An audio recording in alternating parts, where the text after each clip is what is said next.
Ito po ay isang baby python.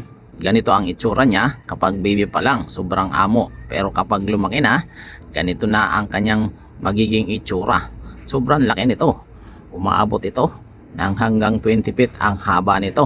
Maihahalin tulad ito sa Calasiao, Pangasinan sa natagpuang napakalaking pinagbalatan ng ahas na kasinlaki ng poste ng kuryente na tinawag nilang bubbles. Magpasa hanggang ngayon, sa dinami-dami ba naman ng mga snake hunter na naghahanap kay bubbles, ay hindi pa rin ito matagpuan. May mga haka-haka na may nag-aalaga sa ahas na tinawag nilang si bubbles.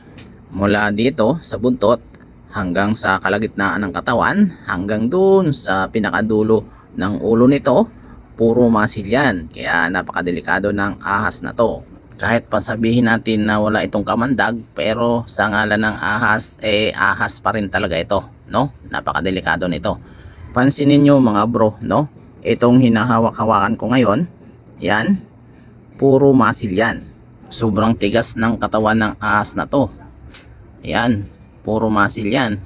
At dito sa may bandang gitna, ito yung tinatawag nilang spine. Kaya kapag pinuluputan ka nito, malamang sa malamang, magpapalit ka talaga ng birthday, no? Ang laki nito, oh. Haba pa, 'di ba? Ang ahas pala na to, ito po ay isang uri ng python na kung tawagin ay Burmese python. Tama po ang narinig nyo, no? Burmese python. Lumalaki talaga ito ng sobrang laki. Lalo na kapag napabayaan, mas malaki pa ito sa poste ng kuryente o sa mga puno ng nyug, no? At kung mapapansin nyo, no, katatapos lang magpalit ng balat ng ahas na to, no, medyo basa pa yung kanyang katawan, kaya medyo mabagal pa nga siyang kumilos, no.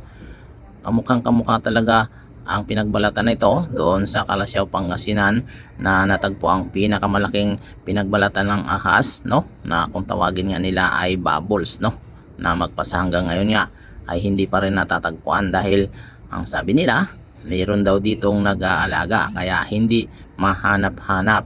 Madalas din silang makikita o matagpuan sa mga lugar na ganito na malalamig, sa mga lugar na malapit sa tubig, sa mga taas ng puno na ganito. Kaya mag-iingat tayo kung tayo ay pupunta sa mga lugar o sa mga gubat na ganito. Wag lang puro tayo sa lupa nakatingin, paminsan-minsan tumingala ka rin. Baka hindi mo alam, naabangan ka na nila at naghahanap lamang ng tamang tiempo para ikaw ay lingkisin at puluputan para lunukin ng buo